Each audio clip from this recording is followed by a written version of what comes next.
hello, everybody. We're here today to talk about a new partnership between Carna Bio and OneThree Biotech. But before we jump in, just going to give everybody the opportunity to give a round of introductions. I'll start first. So I'm Brad Pride, the co-founder and CEO of OneThree Biotech. I have a background in entrepreneurship, having sold a company and also worked as a consultant building out tech subsidies for Fortune 500 companies. I'll hand off to Corey, my co-founder now. Great, thank you, Brad, and hello, everyone. My name is Corey. I'm the chief data scientist and another co-founder at OneThree Biotech. My background is in computational biology and specifically specializing in machine learning across a variety of different fields, including biology and finance. And I just lead up our research efforts. So excited to talk today. Awesome. Akiko? Hi, I'm Akiko Futamura. I'm actually currently a consultant and advisor to Carna Biosciences, and I was heading Carna Bio USA between 2013 and 2014, and I was kind of leading this partnership discussions. I'm so excited to talk to you today. Okay, yeah, thank you for participating today. So I basically cover the overview of Carna Biosciences and so who we are, what we do, and then I talk about our partnership with OneThree Biotech. Just a quick, overview. So Carna Biosciences is a Japanese publicly traded company, kinase focused CRO, and I would say one of the best CROs focused on kinases. Carna Bio was formed in 2003 in Kobe, Japan, and we went public in March 2008. And shortly after that, we formed our USA subsidiary, which is Carna Bio USA in Natick, Massachusetts. And it's primarily, the team is basically our sales team for our CRO business.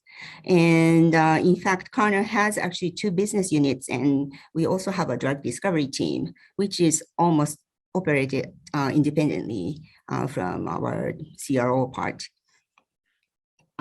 So today I cover the CRO part of Carna. So Carna, the uniqueness of Carna Biosciences is all the proteins that we use for CRO business are produced internally with the highest quality kinases. And we have different tags, including biotinylated kinases. So we have a very strict quality control of what we use for our service, and that's really very strong uniqueness of Carna. And for kinase profiling, which we cover a little more later today, that's our sort of a core service. And then we also have kits, and recently we partnered with Promega to offer nanobread cell-based assay. So kinase profiling, we offer 336 validated kinase activity-based kinase assays. And, some companies may offer like a larger kinase panel, but just keep in mind that all these kinases are activity-based and strictly validated in our lab. So this is a very high quality kinase assays. And so we use a mobility shift assay. So this is originally developed by Caliper Biosciences, and later Parkin Elmar took over this technology. So this is our favorite platform. So most assays we run ATP concentration at km. However, we can also do ATP 1 millimolar assay, which is closer to physiological conditions. And we have different panels. However, customer can pick any kinases, even 1 or 2 or 100 kinases for our service. So now we talk about OneThree Biotech partnership. So as you are aware, kinase research has been around. The first kinase, small molecule kinase inhibitor was approved in 2001. And Carna Biosciences was formed in 2003. So we have, over years, there are more than 70 small molecule inhibitors are approved, and a vast amount of data were generated. And so the kinase landscape has changed over years. And as a kinase focused CRO, we are always trying to find a better way to provide better service, basically. And with all this amount of biological data available in public domain or some are proprietary, and all this emerging AI technology is advancing, and we wanted to kind of take advantage of all this available technologies. And we met OneThree, and we are so impressed by the talented team and the capability, and we decided to work together to start offering a joint sort of kinase profiling service and report. So what happened was, so Carna provided internally generated kinase profiling data from 70 clinical inhibitors.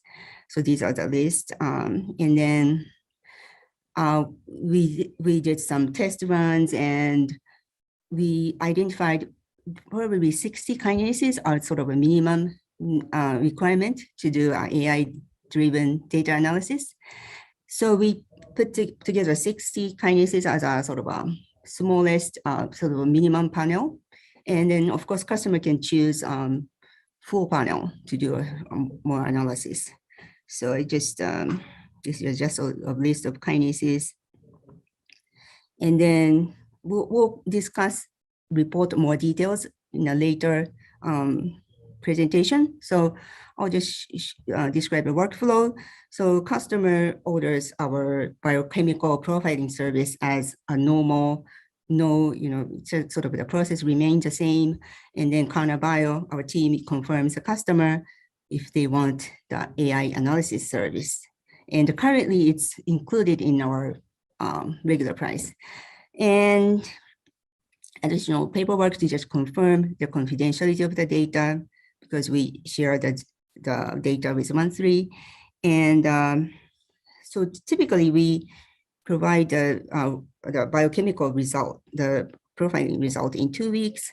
So you take that result and OneThree will do the AI-driven analysis. So that adds 2 weeks. And then actually we also put together a kinome tree I will mention later. So actually we need 3 more weeks after the first report is done, and then we can hand out the AI report.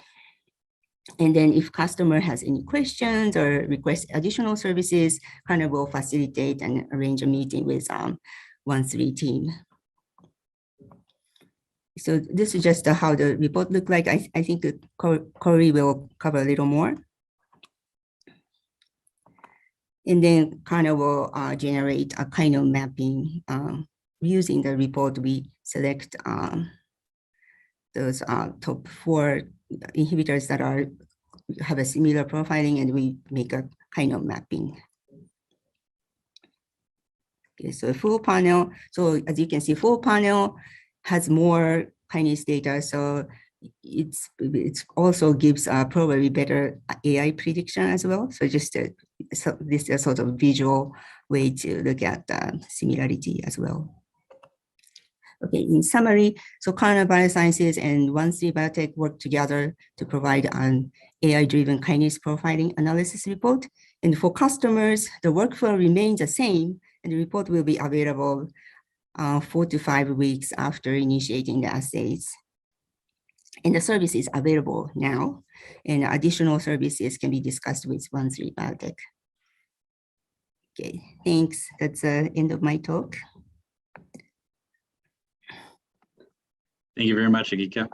And now I'll share my screen and start to think about and talk about the overview of our company before handing off to Corey, who will be able to give more details on the actual report. So just thinking about OneThree Biotech, we were actually born after realizing the huge failure rate in bringing a drug from conception to market. So as everyone's fully aware, I'm sure on this webinar, failure rate's 96%. And what we realized was that failure rate was occurring primarily for biological reasons or lack of understanding biology as well as we hope we could.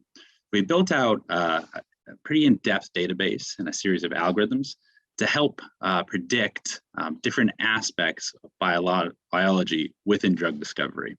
I'm first going to go over our timeline, and then I'm going to go into what we do as a company, all the different aspects of where we predict, and then specify what aspects of our platform are used for Carna partnership, and then get a little bit more detail on our technology. So walking through our story, we were born out of the research and development units, the precision medicine unit at Weill Cornell.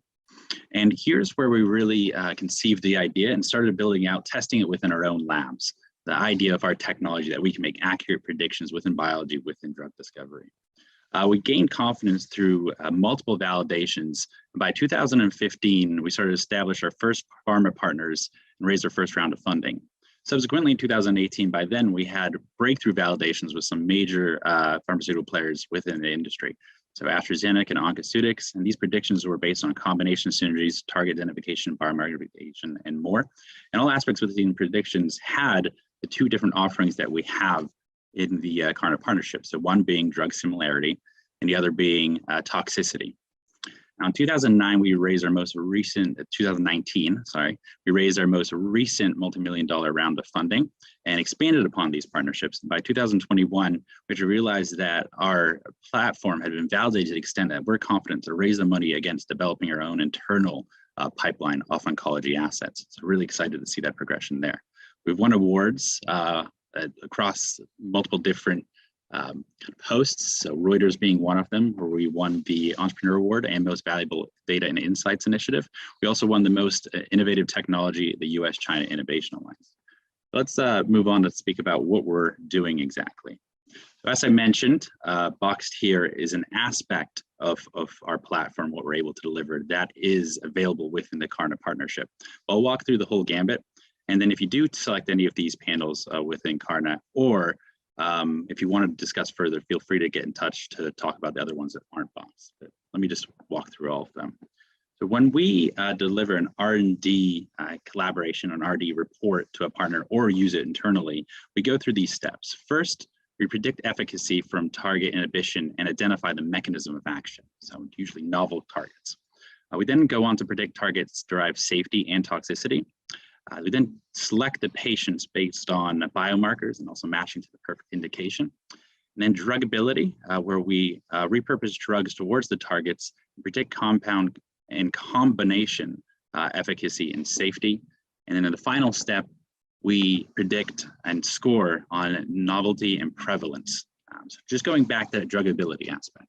So within there, this similarity, drug similarity score that we deliver within the Carna panel is the initial stages that we go through for the drug repurposing predictions. And also, as you can see here, that drug safety is an element of that which we can do within the Carna partnership. Although we would be restricted in the sense that we won't have your full drug structure data, and we will be showing that safety within the kinase panels that you select. We can go a step beyond that if you get in touch, and we can talk about expanding that partnership beyond the kinases and with your drug structure available. Right. So I'm now moving on to the technology.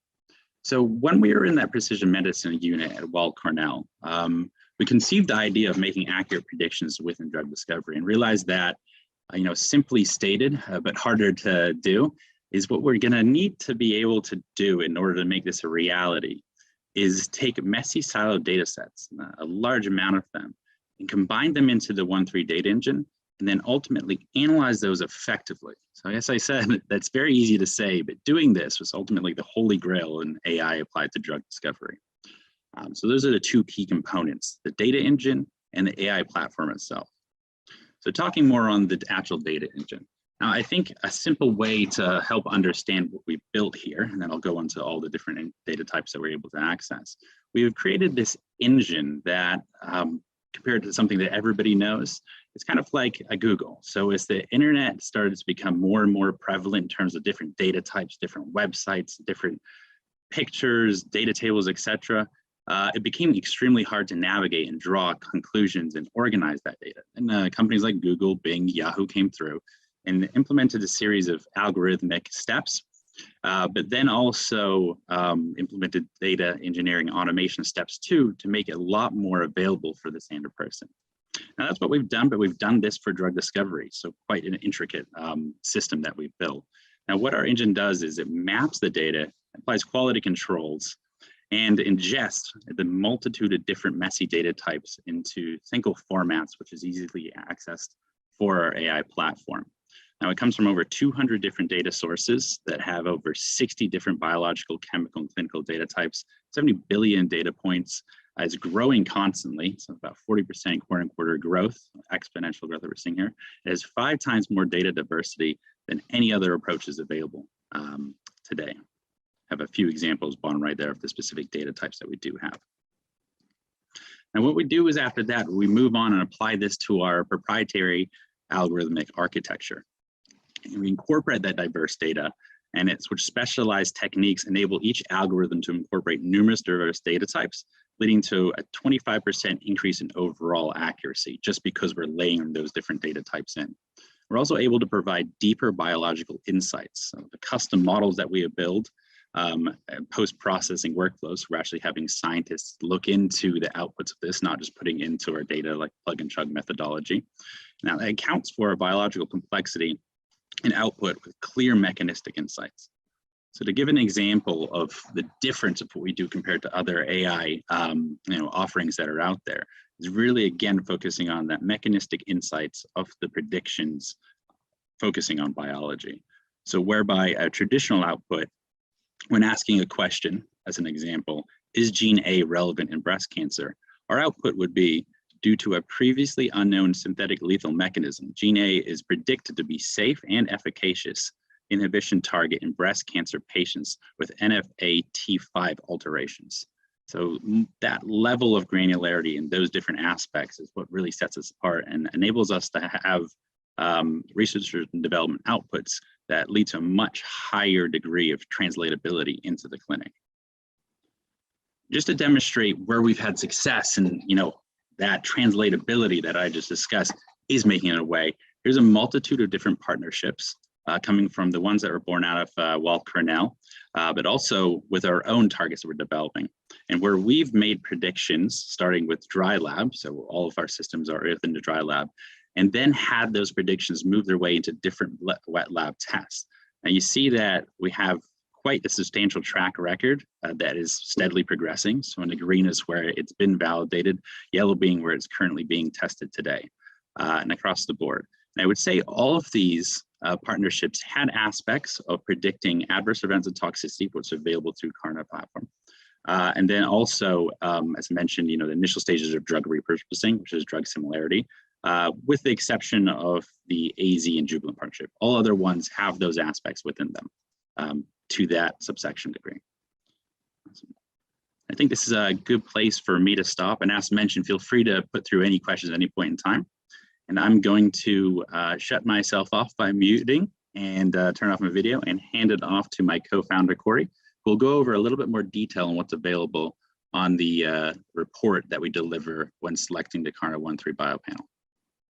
Today, I wanted to talk about the specific OneThree Carna partnership and what our panel really does and how we're actually using Carna's activity data.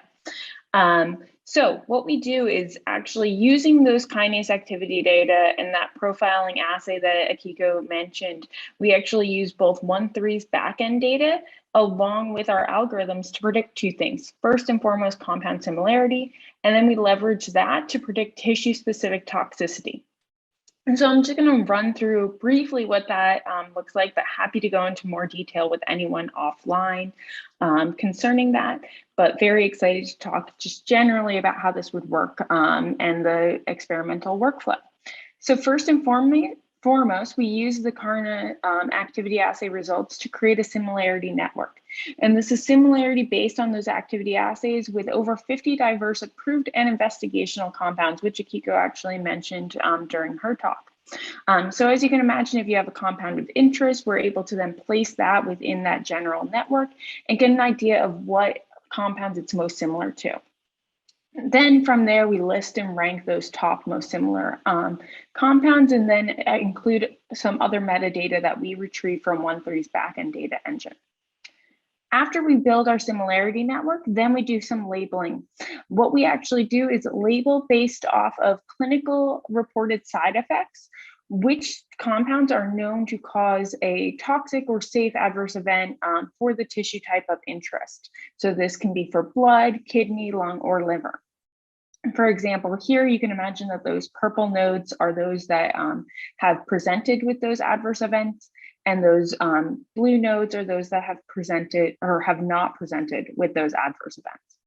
And then we actually build that network, we label them, and again, your compound of interest is not known, so that remains unlabeled. And once we're able to do that, that's where the prediction comes in the real AI.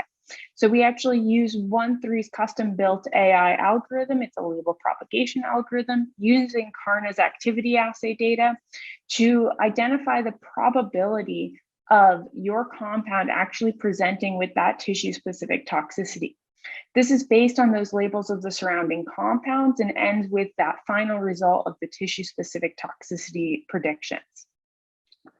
So that's the overall workflow, but going into a little bit more detail, first would be the drug similarity approach.